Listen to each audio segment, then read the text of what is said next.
Number one, in order to sign up with agencies, you need both. So that's one of the reasons why I say get started right away with your profile, with your consultant who can help you with that, so that when your home study is done, hopefully the profile is done too, and you can get started signing up with agencies, because the home study will expire. And then when you have to renew it, it costs money. Your dream is to become a mom. My dream is to help you get there. I'm Rebecca Gruenspan, a single mom through domestic adoption and an adoption consultant for over a decade. I'll be your guide, along with other adoption professionals and members of the adoption constellation, walking you step by step down this beautiful and complex path of adopting your baby. When I was going through the adoption process, I had no idea what I was doing, what I needed to know, or more importantly, who to trust. Well, after helping hundreds and hundreds of families grow through the beauty and complexity of adoption, I've learned more than a thing or two, and let me tell you, it's not always rainbows and butterflies. This isn't just another podcast sharing adoption stories, but it's for you if you're genuinely committed to diving in with an open heart, eager to learn everything there is to know about adopting a baby so that you can show up for yourself and your child in the best way possible. This podcast is for you if you're ready to put your newfound knowledge into action. Adoption isn't for the weak of heart, and it certainly isn't done when your baby gets placed in your arms. If that's what you think, I'm afraid you're living in la la land. My promise to you is to keep it real if you promise to keep digging. We'll acknowledge the hard, and we'll also celebrate the joy that is adoption. You ready? Let's do this.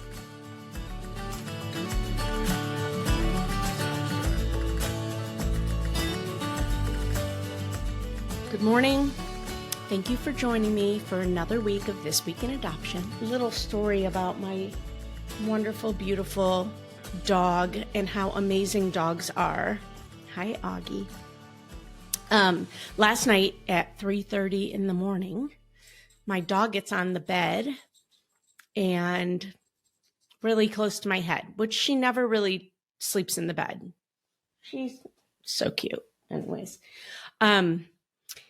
And I'm like, okay, does she have to go to the bathroom? Is she thirsty? What is it? So I get up and she doesn't follow me. I put water in a bowl. She doesn't drink. I'm like, she's trying to tell me something. What is she trying to tell me? And I thought I heard her like whining a little bit. So I was like, uh-oh, is my son okay? He slept in my bed last night because there was thunder and lightning.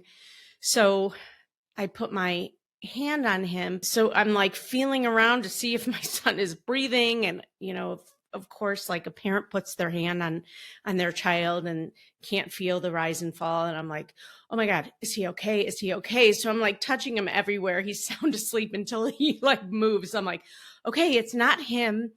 And I keep thinking I'm hearing my dog whine, but it's actually not my dog. It's that gosh darn battery in the like fire alarm, carbon monoxide thing, going off, like just beep, beep. I'm like, motherfucker, gotta get out of my bed, 3:30 in the morning. First, I have to figure out where it's coming from, because we have like 8,000 in our house, I feel like. Now 2 of them are down because it's happened with another one too. So I better get some new batteries. But I finally figured out it was in the basement. I had to turn all the lights on. I had to get a chair, go up on the thing, get it out. And then of course you can't get the darn battery out. They make it so hard. So I'm like, I have to go get a knife, and I start prying it out at like in the middle of the night. And I'm afraid my alarm's going to go off like it did the first time that happened. The whole fire truck and all the hot firemen came to my house. Maybe I did it on purpose, but I did not want that to happen at 3:30 in the morning. So anyways, my dog, you know, these dogs, they just know something's not right. And then she stayed in our bed until she knew the 2 of us were asleep. And then she went down to her bed. Just beautiful. So this week in adoption, we had some conversations prepping our families for the hospital, for going to the hospital. And one of the things that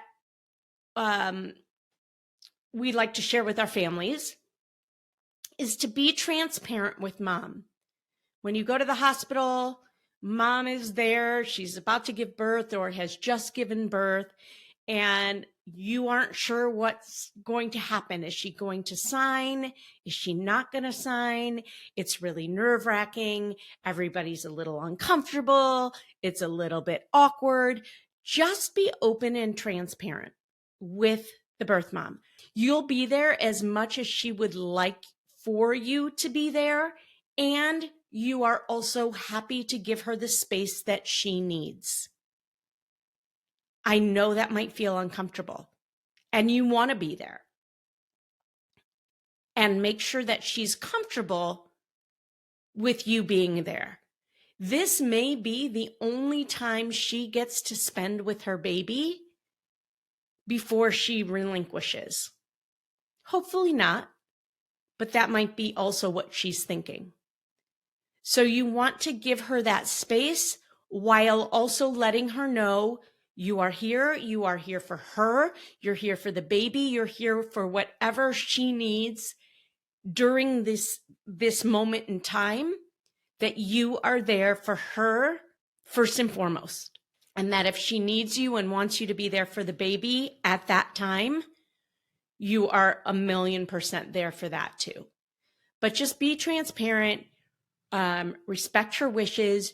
Don't step in and take over. Don't ever start talking to the nurses about the baby while she's sitting there listening in and you haven't asked her if that's okay for you to do. So never overstep your boundaries at that moment if they are not yours to cross, because you are not yet the parent. So that's one thing. I need a sip of coffee. Okay. Another suggestion by one of my brilliant consultants who I will have on the podcast sooner or later. So I'm going to shout out to Rachel. She suggested, and I love this, go to Target. And again, this is for when you go to the hospital. Go to Target, buy a small backpack. Just one of those tiny kid backpacks, or even smaller. Go to the dollar bin. You know, they all have those bins at the front of the store that are on major sale, and everything's like $1 or a couple dollars. And fill up the backpack with stuff from that dollar bin. Small things of Play-Doh, little cardboard books, coloring books, crayons, anything you can find, lotions, and fill up that little tiny backpack. And that's something that you can give to her if she has other children. There's stuff in there for the kids. There might be stuff in there for her, but it's just like a little hospital care package for her kids, and for when she goes home that she will have. And it's just something really fun for her. That's also something that you can do if you go for a visit prior to the birth. On that same train of thought, after you match, sometimes a mom isn't comfortable talking right away or at all. Sometimes she is. Either way, it might be nice to send her a little care package and just let her know that you are excited and grateful that she has chosen to match with you, whatever she decides to do, and that you're thinking of her. So it could be like that little backpack. It could be some lotions. It could be, just sending a small plant, anything small. It's just a care package to say, hey, we're so excited and we're thinking about you. That's it.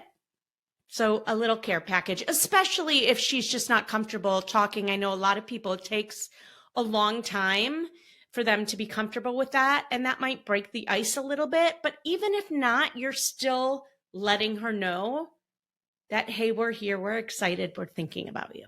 And let's see what else came up. Before we go on, we're going to take a quick break, but don't go away. We still have so much to talk about. The Adoption Roadmap podcast is sponsored by the Adoption Roadmap Academy, the only online program of its kind for hopeful adoptive parents like you who want step-by-step guidance, preparing for your home study, creating a compelling adoption profile book, choosing the right agencies, and more so that you can bring your baby home sooner. As an adoption consultant and adoptive mom who's been where you are, I'm going to guide you step by step through everything you need to know about the domestic infant adoption journey from home study to finalization.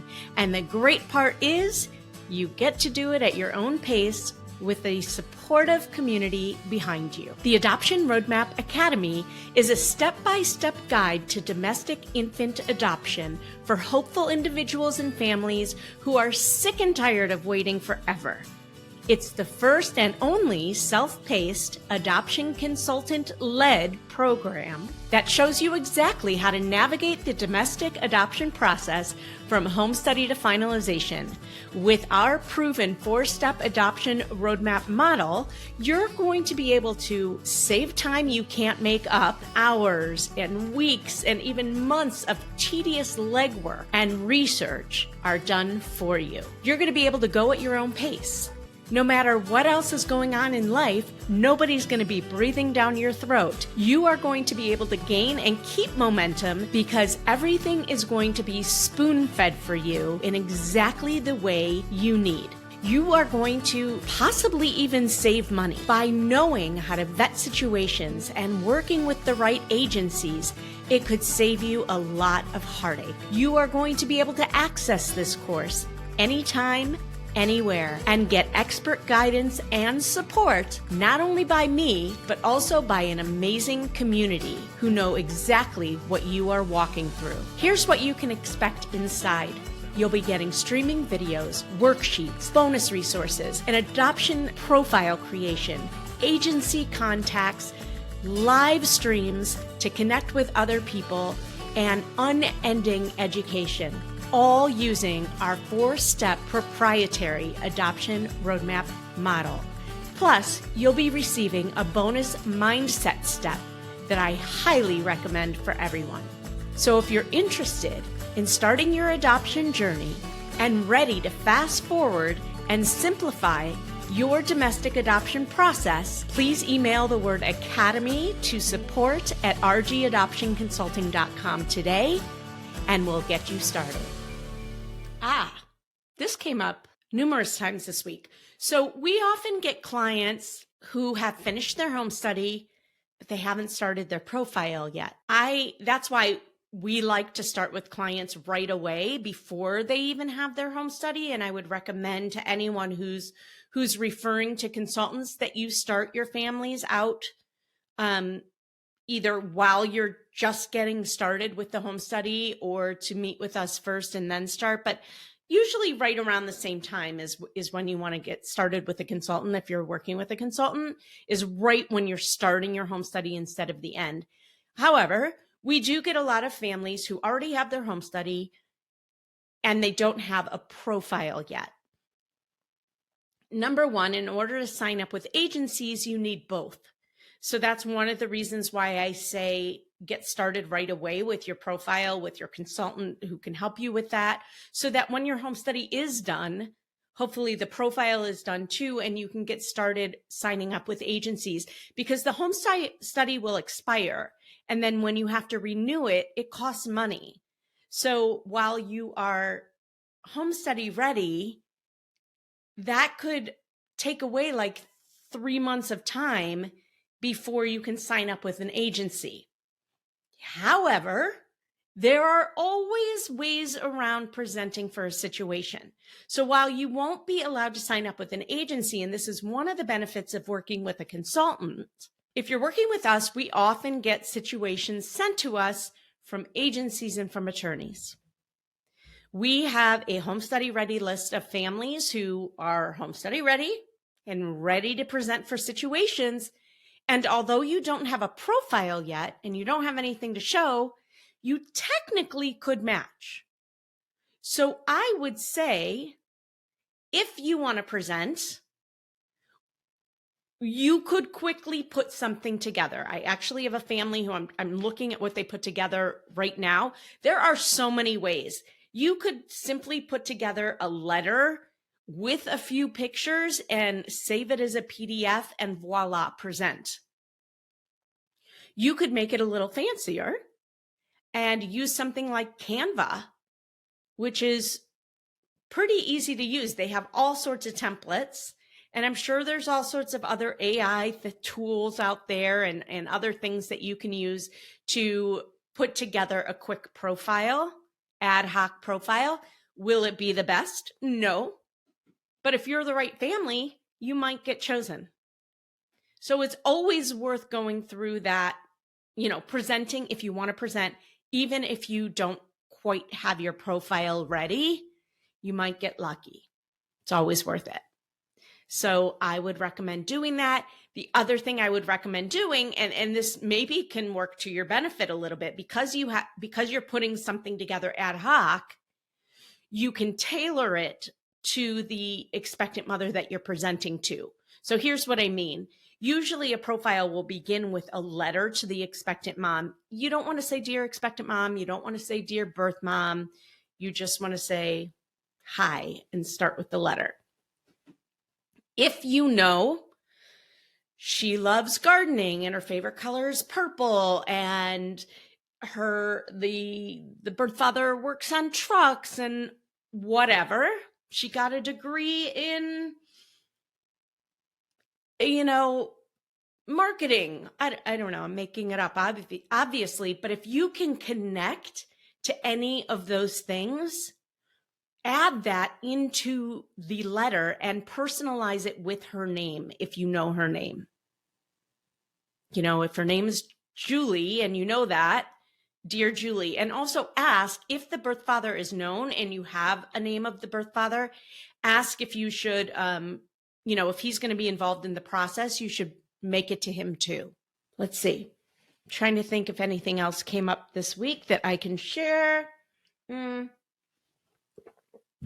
Here's one that came up this morning. Beautiful situation where some friends of one of my clients was working with an agency, and talk about sharing the love. They were presented a situation that wasn't the right situation for them, and had friends who were in the process that would maybe fit that situation, and shared their names with the agency. The agency then reached out to our friends, or maybe it was vice versa, told their friends that, "Oh, reach out to this agency. We told them about you." Long story short, the situation was presented to them and they are considering it.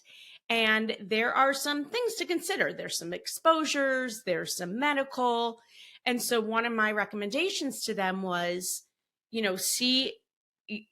get as much information as you can.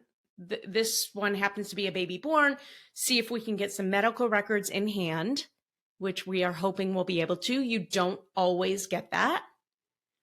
And then let's hop on a call with an adoption medicine doc. At RG Adoption Consulting, we have a great relationship with Dr. Sarah Silvestri at the Adoption Doc. Shout out to her. I will put those in the show notes for those listening to this on the podcast. And have a consultation. She's very reasonable, and she will walk through the medical records with you and give you all the implications so that you know what you are saying yes to. I know when you get a call that a baby has been born, here's all the information, and this is your match to say yes to. You are ready to heck yeah, and move forward. What I don't want to happen is that 2 years from now, you say, "Oh my gosh, what did we get ourselves into? We had no idea."